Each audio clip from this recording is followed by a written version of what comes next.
At the moment, Emily Widdison is a mother to 13 children. This number fluctuates because she is a foster mom, but 9 of those 13 are permanently hers.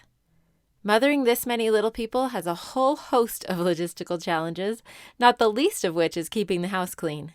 And yet she does, for the most part. Or more accurately, they all do. She started her current chore system about 6 years ago when she went from 4 children to 8, all 9 years old and under, including a brand new baby. It all started one morning after the older kids left the house for school. The kitchen was just trashed, and she realized there was no way she could do this by herself. Here's Emily. I sat them down. There are these little kids, and I'm like, I need more help. It can't just be like one little job or just your room. Right. I need help. So it started out as actually desperation because I was starting to drown, and I don't like to feel out of control. I have a problem with things on the floor, and I just was like, okay, you're going to help me. So the kids stepped up, and Emily created a chore system that they still use to this day. The basis of this system is a simple chore wheel. And so we started out with a breakfast job on the first wheel and a dinner job on the second wheel and then a clean house job on the third wheel. Okay. And it's evolved since then, but mostly it's stuck the same way for 6 years. And it tells them what their breakfast job is. And so in the morning, instead of me looking at the kitchen and being like, oh my gosh, I have all morning to do this, I come into the kitchen and the dishwasher's unloaded, the breakfast dishes are done, the counter is cleared, the counter is washed, the table is cleared, the table is washed. And so then I come in and I just have to like fix, Right. whatever they needed a little bit of help on. But for the most part, it's they leave and I have this feeling of like, instead of, oh my gosh, like I just want to climb back into bed because there's too much to do. This is the How She Moms podcast, where we talk about how different moms solve the same problems. I'm Whitney Archibald, a mother of 5 kids myself. I collect ideas so you can pick and choose what works for you and your family. Today's episode is how she teaches kids to clean. A daunting task whether we have 1 child at home or 13 like Emily. Once I started researching, I realized what a monumental topic this is. So I'm actually splitting it up into 3 episodes. This one about teaching kids to clean, another about how to teach kids to be tidy, and a third entitled How She Motivates Kids to Work. In this first episode, we'll talk about how to teach kids to clean, with an emphasis on what jobs different moms expect their children to do, how they train their children to do these jobs, and what systems they use, including Emily's system, which we'll get to a little later. As always, I love a good controversy, and there's plenty here. I've run across several articles written by mothers who don't believe in giving their kids chores at all, and even one that said that making children clean is tantamount to child abuse. I'll link to a few of these articles in the show notes if you're interested, but for now I'll just give a brief rundown of their arguments. The first is that we should let kids be kids. They have the rest of their lives to work. Now's the time for them to play and use their imaginations. The second argument is that mundane household tasks are much easier to learn when kids are older, that they'll have plenty of time to figure it out when they're adults. The third is that kids should still have to pick up after themselves, cleaning up their toys, bringing their plates over, things like that. They just shouldn't have to do extra things like washing dishes, doing laundry, and scrubbing toilets. So many of these moms in the no chores camp were raised with no chores themselves, and they not only turned out all right, but they run a household capably now. So this is not a wrong way to do things. If this is your philosophy, great, but you probably won't be interested in the rest of the podcast because an episode about not making kids do chores is super short. So for the rest of this episode, I'm just going to assume that whoever's listening believes that kids should be doing work around the house. So first, let's talk about strategy. If you're new here, I always start each topic by talking about strategy and objectives. What are you trying to accomplish here? When it comes to teaching kids to clean, some obvious objectives are to, first, train kids to take care of themselves in a home. Second, teach kids the satisfaction of hard work. Third, combat entitlement. Fourth, lighten your workload. Fifth, have a clean house. And 6, clean the house efficiently. The problem, of course, is that some of these objectives are diametrically opposed. At least at first, putting kids in charge of household chores does not lighten your workload. and does not result in a very clean house either. It's a lot more work to teach a kid how to sweep the floor, for example, than to sweep it yourself. Even once the kid has the skills, it often takes you much less time to do it yourself than to actually get them to do it.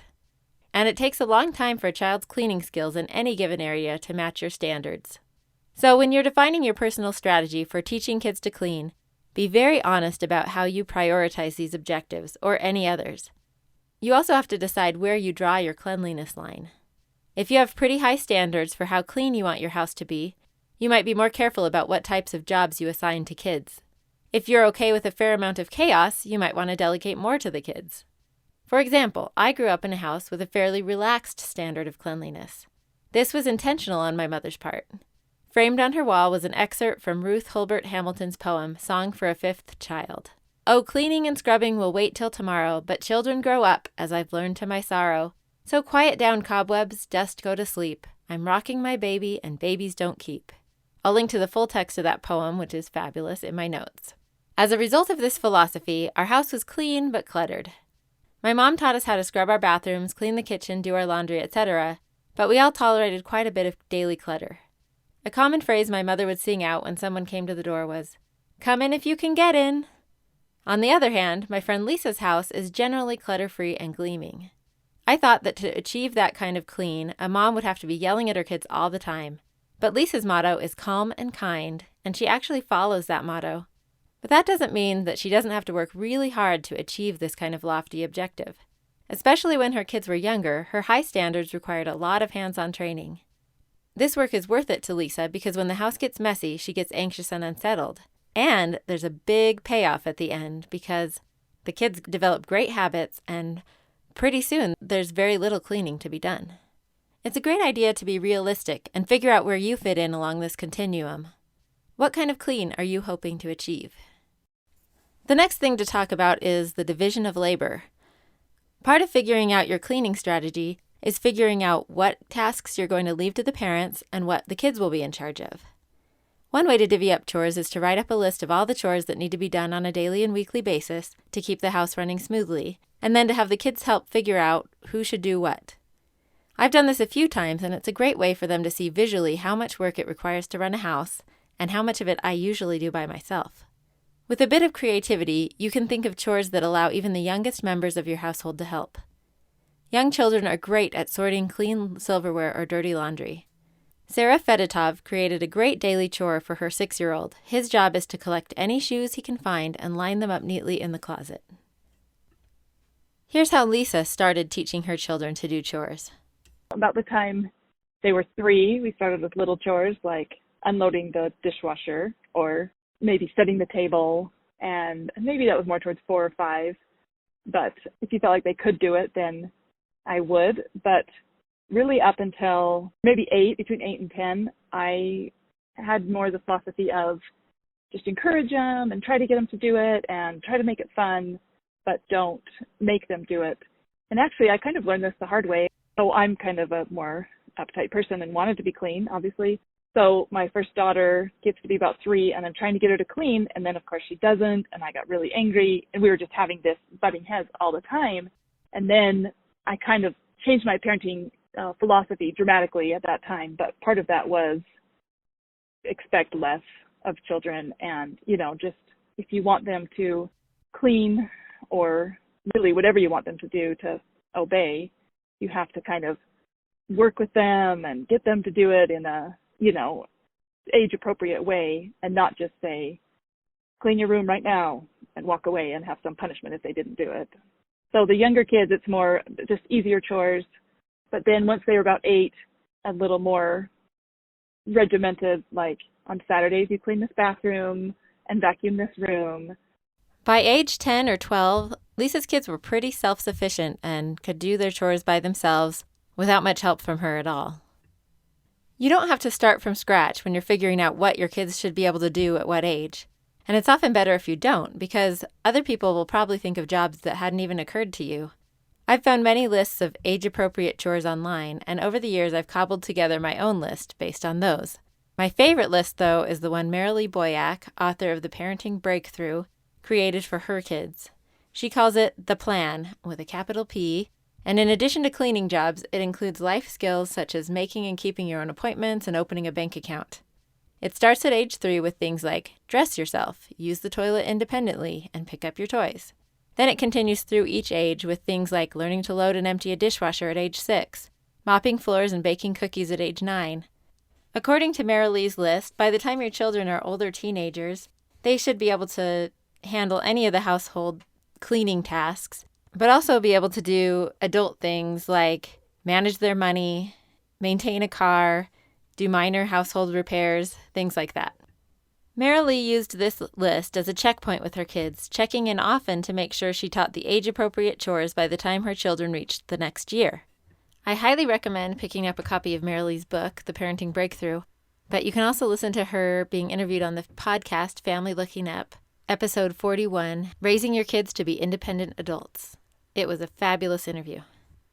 Another great list of chores and other life skills is from Asha Dornfest and Christine Coe, hosts of the Edit Your Life podcast. I'll link to their list of 100 life skills you can teach your kids in 5 minutes or less, which you can download, and I'll also link to their podcast episode about teaching kids life skills. Donna Goff's answer to the question of what children should be in charge of is everything, eventually.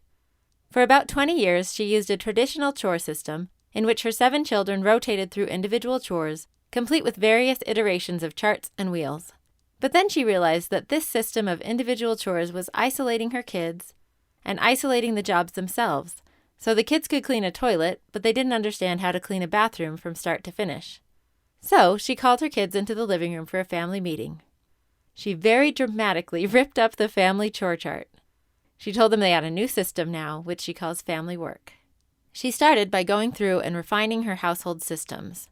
Then she taught her children how to run each of those systems according to their age and maturity level.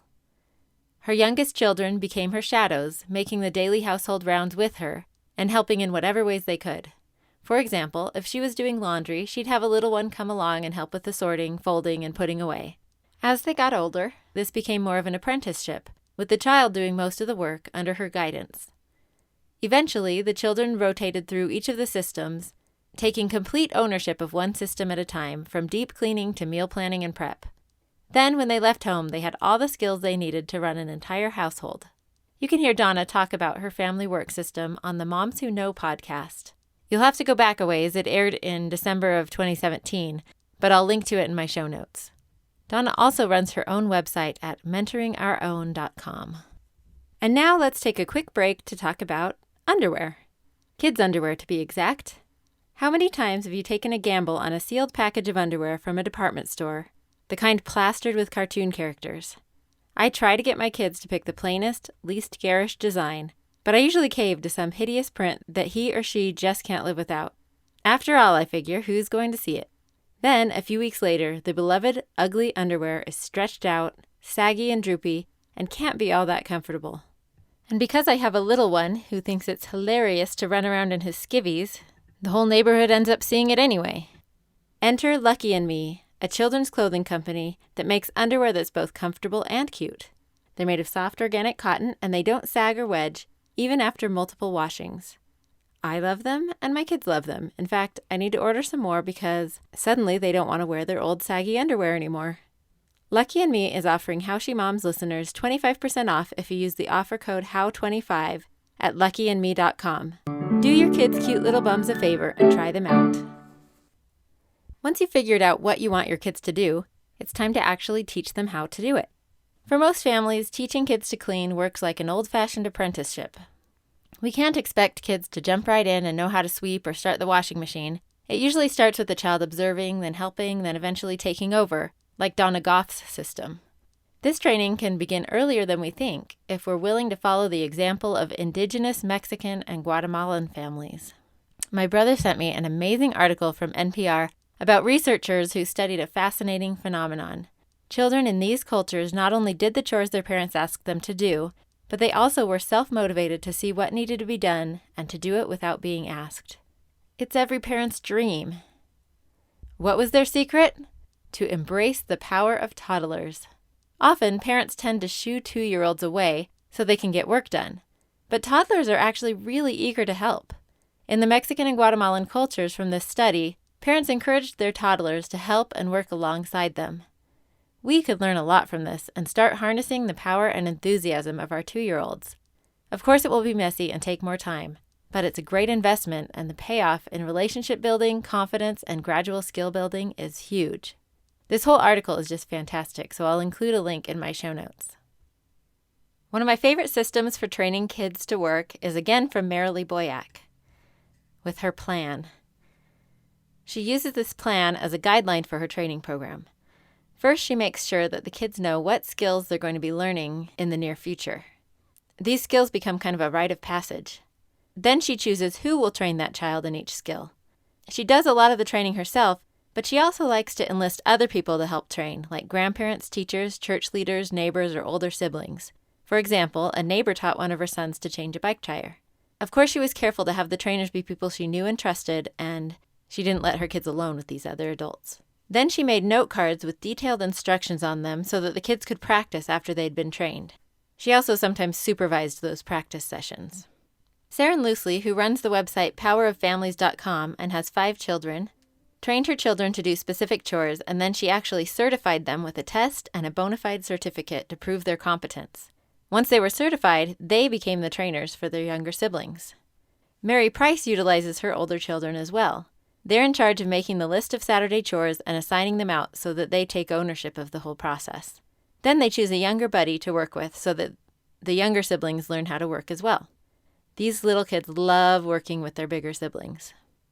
In the summer, Lisa likes to assign a special helper each week from among her 4 daughters. The daughter of the week helps her deep clean the kitchen, do the laundry, grocery shop, and plan and prepare the meals. It has worked really well because it's easy for Lisa to remember who to call on for help. They both enjoy spending time together that week, and the girls enjoy the extra attention. It's also a great way to fill in the gaps if there are any skills her daughters haven't yet mastered. To check the quality of their kids' work, Nanive French and her friend used to dress up as cleaning fairies, complete with white gloves, and swap houses to inspect the cleaning their friends' children had done in their houses that day. The kids worked extra hard so that they would pass the inspection by those special fairies. Okay, so now that the kids have some training, it's time to talk about work systems, how teaching kids to clean actually works on a day-to-day basis. This is usually where charts come in. The moms I talk to have differing thoughts about charts, and most of us have cycled through lots of them. This doesn't mean they didn't work. Most charts do work, until they don't. They lose their novelty, kids grow out of them, or they need some tweaks. I collected photos of several different charts as I researched this topic, which you can find at howshemoms.com on the page for this episode. A lot of these moms have landed on a system that finally worked for them, and they're sticking with it. Others, like Marilee Boyack, think it's great to mix things up and change systems regularly, on purpose. To quote her once again, she says, "To use the same method of assigning chores all the time is incredibly dull. It's no wonder the kids lose interest. So spice it up, try new things, switch it around after a few months." So you're not a failure if your system wears out. It's just time to mix things up. Every time I come up with a new system, I think I'm brilliant and that this will be the one. I've tried magnets, clipboards, checklists, you name it. But they all quickly fizzle because I've realized that I really hate maintaining charts. The best thing that works for me is just keeping an updated list of what I expect the kids to do before they can play, like cleaning their rooms and bathrooms and practicing their piano, and using a simple wheel to rotate kitchen jobs. Lisa Holzer's system is also pretty simple, mostly because she's trained her daughters so well to be clean. We'll talk a lot more about Lisa's tidiness training in the next episode. But as for her chore system, her daughters rotate who has kitchen duty each day. Everyone takes their plates over, but then that daughter wipes all the surfaces, does all the dishes, loads them into the dishwasher, and sweeps. Otherwise, they all pick up after themselves throughout the week, and then they have bathroom, vacuuming, dusting, and other chore assignments on Saturday. Rather than having a set list or chart, Audra Schwenkler makes new lists for her kids each day based on their schedules and what they need to get done that day. She just writes a little list for each of her 4 children and leaves them on the table in the morning. Saren Loosely was tired of devoting every Saturday to cleaning, with kids scattering to finish job lists and parents getting after them to complete half-finished jobs. So she created a new system she calls bite-sized daily housework. Each day, each child picks one task from the list of chores and completes it in 5 to 10 minutes. Then on Saturdays, they just do a few larger jobs together, like yard work or deep cleaning one area of the house, but then they have the rest of the day free. You can actually print Saren's list of bite-sized daily housework at poweroffamilies.com. I'll include that link as well. My sister Cassie just started using a great new chart that divides her kids' weekly responsibilities into different categories: taking care of me, taking care of us, getting smart, and getting wise. So under taking care of me are things like making beds, cleaning rooms, getting dressed, and eating lunch. Under taking care of us are things like weeding the garden, doing laundry, dusting, sweeping, emptying the dishwasher. Under getting smart, they read for 20 minutes, and under getting wise, they say their prayers. I could go on and on talking about different chore systems, and I'll include a few more in my blog post. But let's finish by talking more about Emily's chore system, the mom of 13 that we heard from in the beginning of this episode. Emily's chore system starts with a wheel that specifies which kitchen jobs and extra jobs her kids have to do that day. The other part of her system is a magnetic chart with the rest of their jobs. It's split into two parts, their morning jobs and their after-school jobs. So each morning before school, they have to get ready for school, do their morning kitchen chore, clean their room, make their beds, make their lunches, put their stuff by the door, and practice their instruments. If they get their morning jobs done, the big reward is that they get morning free time before school. Emily's job is to monitor them all to make sure they get their morning chores done before they start their morning free time. Especially the younger ones and my boys that are like distracted by a piece of paper on the floor. Right. I just have to keep, instead of yelling, which was a law of the mornings a long time ago, are you on free time? Are you on morning free time? And then the little ones, I just have to take the toy from their hand and put it on a shelf and say, this is here for you when you're on morning free time. Most of my kids are extremely motivated by morning free time because they want to get back to that Lego, or they want to be able to turn on a little iPad game. And so morning free time is a large portion of their motivation, especially the little ones. Okay. The older ones are just kind of wanting to get ready for school, and if they get on morning free time, they're really excited because then they don't have to do stuff after school. If they're on someone else about doing they're not doing their job, I ask them if they want a mom job, because if they're going to act like a mom, then they get a mom job. And they don't like mom jobs because they're harder and they're extra, right? That's awesome. It's just like, oh, you sound like you want to be a mom. I have a mom job for you. And they're like, no. So yeah, there's always those little mothers and little fathers, right, in a family. And I just say, you sound good at this, so I'm gonna use this. And I stopped doing timeouts a long time ago. I just do work. I get a lot of jobs done. So then after school, Emily's kids have to put their school stuff away, eat a snack, do a 10-minute speedy cleanup, do their homework, and do their dinner jobs. The kids keep track of what chores they do on their magnet charts, and then their allowance is based on that. Emily's husband, Kyle, resets the board every night and keeps track of the allowance. They pay the youngest kids in fake gold coins, which they can redeem at the mom store for prizes she keeps in her closet, but she pays the older kids with real money. Emily and I are working on a blog post that will go into more detail of her whole system, so I'll let you know when I post that. In case any of these examples made it seem way too easy to teach kids to clean and then get them to actually do it, I will unabashedly admit that this is a weak spot for my family. On the very day that I'm finishing this episode, my children spent all of 2 minutes pulling the weeds we asked them to pull, and our kitchen is a mess. Some days are better, some days are worse, but we keep trying. And now I have a lot of new things to try.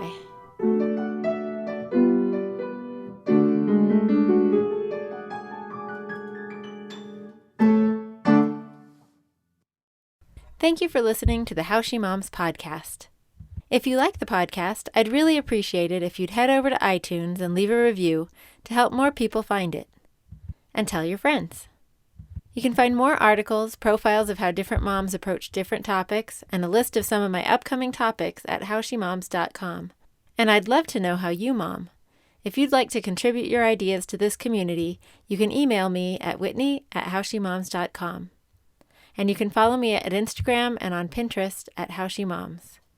Special thanks to my own mom, Susan Singley, for recording the theme music to my podcast. She played this song often as I was growing up, and to me, it's part of the soundtrack of motherhood.